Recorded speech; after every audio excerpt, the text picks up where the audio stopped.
Hey everyone, welcome back. My name is Yume Chang and I'm the founder of Life is Love School. At Life is Love School, we teach people about relationship skills, especially how to find a great partner so you set yourself up to have that healthy relationship. Today's topic is really top of the mind for a lot of people, and I get asked this question a ton, which is, how do I know if I should leave a relationship? If you do a search on YouTube for information on when to leave a relationship, a lot of times they would tell you, well, if you're unhappy or if your needs are not being met, then you should consider leaving. I think that is making that decision prematurely. I would be the last person to advocate that you should stay in a relationship no matter what, because I'm working with people that have suffered childhood abuse or partner abuse. And in a lot of situations, the best answer is to get out of there as soon as possible. However, if you encounter a conflict in a relationship or you're feeling your needs are not met, etc., the best thing to do is not to give up right away, but to assess the situation to see if this is a resolvable situation. Because there are no partnership where it's completely perfect, where my partner can anticipate my every need, or that my partner somehow just fits me perfectly like a glove. There's always some kind of trade-off. Nobody can fit everybody perfectly, and that's both the beauty and the difficulty of the relationship, which is figuring out what are my core values, what are the red lines, as in they can't cross that line. If they cross that line, it's over. And then what are things that are compromisable or that we can find a solution that meets everybody's needs. So to say that if you're unhappy or if your needs are not met, the only solution is to leave, that is also immature and premature. So now that I've gotten that preamble away, how do we decide? I think number one is you have to ask, is this person committed to change?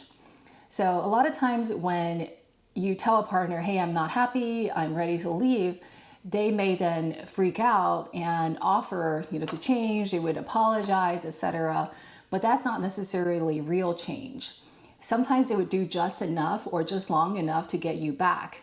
The question is this person fundamentally decided that, hey, I have an anger issue, or hey, I have a spending or a gambling issue, whatever that issue may be, and I want to fix this issue, not just for you, not just for the relationship, but for me. People need to commit to change for themselves, and you cannot make a person want to change. So they may temporarily fool you in a way to win you back, but that's not going to be lasting change. So the question is this person committed? Committing to change is very important. Just ask yourself, how difficult is it for you to change yourself, right? Whether that's a bad habit that you're trying to kick or a new habit you're trying to build. If we're honest, we recognize that changing is very, very difficult. So if you're wishing that your partner make a fairly major change, a lifestyle change, etc., it's rather difficult. So they really have to decide. So that's number one. Is this person committed to change? And part of assessing whether they're committed to change is, are they taking actions? Do they have a plan? So if this person, for example, has communication issues or etc., what is their plan to address it? Are they scheduling therapy? Are they scheduling couples time to do communication? Are they discussing a ground rule with you on how to resolve conflict? Are they agreeing to rules like no name calling, etc.? So you really want to see very concrete plans. A person who is committed to change has a plan, and they are willing to share that plan with you, and you can see concrete actions. Words mean nothing really if it's not backed by action. So is this person committed to change? Do they have a plan? And number two is, there's on the one hand, if this person is interested, but if they don't have the capacity to change, that's also an issue. Not everybody is able to have the level of empathy that perhaps you're looking for.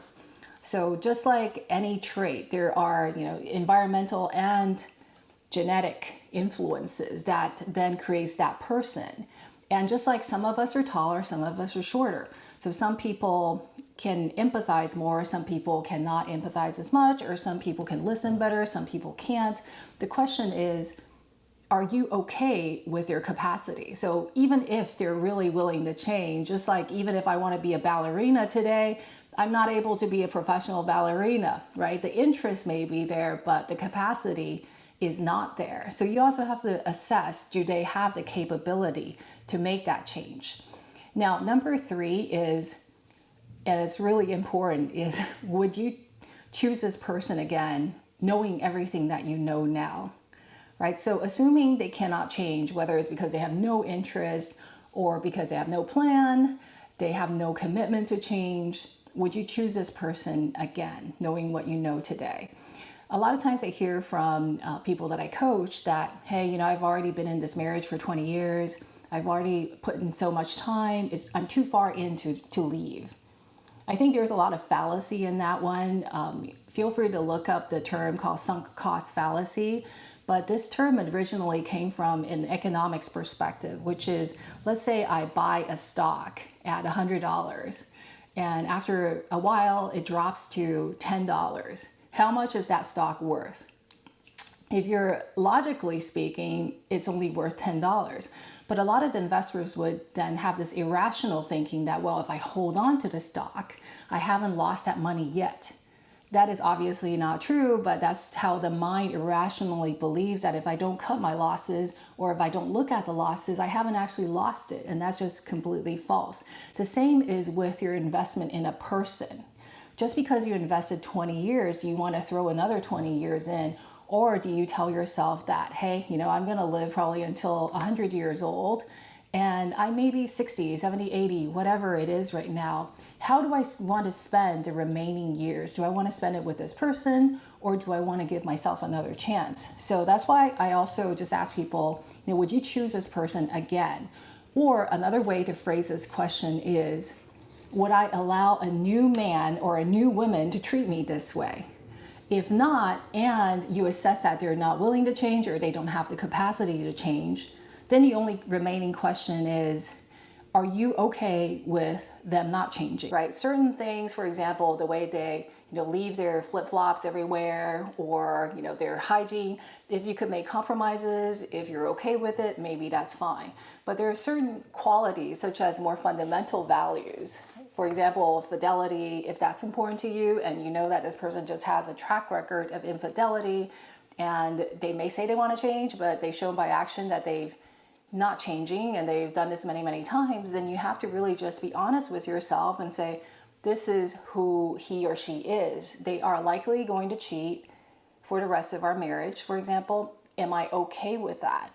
And there is no right or wrong, right? As an adult, you can decide what is right or wrong or what's good enough for you, and then just be okay with that. So really, if a relationship is not working, you can say, hey, what is my part? What can I change? You cannot count on the other person changing, but you can assess if they're going to change.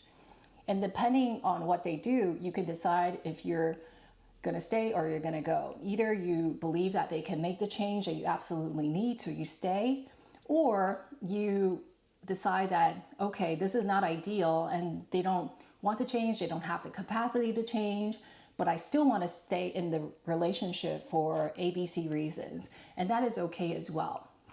What I'm trying to advocate here is that you make the decision with a very clear mind using this framework so that you're thinking it through, and ideally you also journal to it. So you write it down. One thing that I've seen a lot of people I coach kind of wasting cycles is they rethink this decision over and over and they forgot why they thought they should leave or why they thought they should stay. So by writing it down, then you can review it and see if there's any new information. So if you get new information, obviously, like for example, if this person came up with a concrete plan of how they're going to execute the change, right? That's a positive. It may tilt you towards staying. Or let's say that this person cheated again, that's evidence going the other way. So if you have new information, then yes, obviously you can go through the decision framework again. But without new information, there is no reason to keep churning and ruminating. So let me know if you're considering leaving or if you're thinking about this question in general, and what is your sticking point? If you have any sticking points, feel free to leave it in the comments. I read every single comment and I'm also happy to provide responses. In general, if you're looking for advice on relationship, consider joining us in Tribe, where we have this type of discussion. Personally, I think it's incredibly important that we be really smart and really open-minded and very logical in how we choose a partner. A lot of times we go just with our heart, but unfortunately the heart doesn't always make the wisest long-term decision. So I hope you find today's information helpful, and thank you for viewing. Until next time, have a great week.